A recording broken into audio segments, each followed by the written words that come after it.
let's go back to the question at hand. So obviously this reference to the firstborn of creation is a reference to Colossians 1:15-20. Let's read it. He is the image of the invisible God, speaking of Yeshua. So he is the image of the invisible God. Actually, it's really interesting that this person brings this passage up to try to say that Yeshua is not deity, because this is one of the passages that I think clearly shows his deity. Anyway, he is the image of the invisible God, the firstborn of all creation. This is the passage that would, and actually let's read the rest of this person's comment real quick, because it kind of explains where they're coming from. Or do you guys hold to the Father being greater than the Son, as Yeshua himself states, and that he in fact was the firstborn of all creation, first created being by the Father, thus not always existing like the Father, and then through him all things were created and by him? Right. So the idea is that there was a time when Yeshua was not. Right. That's in the that he was born. I'm hearing this question. Is the person asking the question is imagining that there, like, we have this chronology of time. There was a time where Yeshua was not. Right. So let's read the passage then. I just start off. We reject that. Oh, absolutely. Absolutely reject that. So it says, he's the image of the invisible God, the firstborn of creation.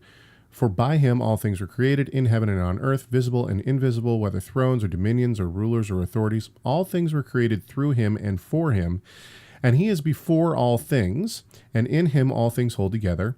And he is the head of the body, the ecclesia. He is the beginning, the firstborn from the dead, that in everything he might be preeminent. For in him all the fullness of God was pleased to dwell, or the fullness of deity is actually what the Greek says, was pleased to dwell, and through him to reconcile to himself all things, whether on earth or in heaven, making peace by the blood of his cross. Okay, so this, first of all, the idea of the firstborn of all creation is not saying that he was created.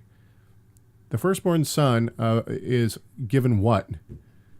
The birthright.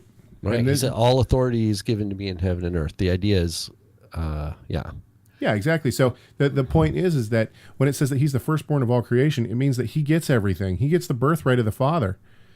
And in this passage, I believe it's in 20, it might be in 19, it says this. It says, for in him all the fullness of God, of deity was pleased to dwell, and through him to reconcile to himself all things, whether on earth or in heaven.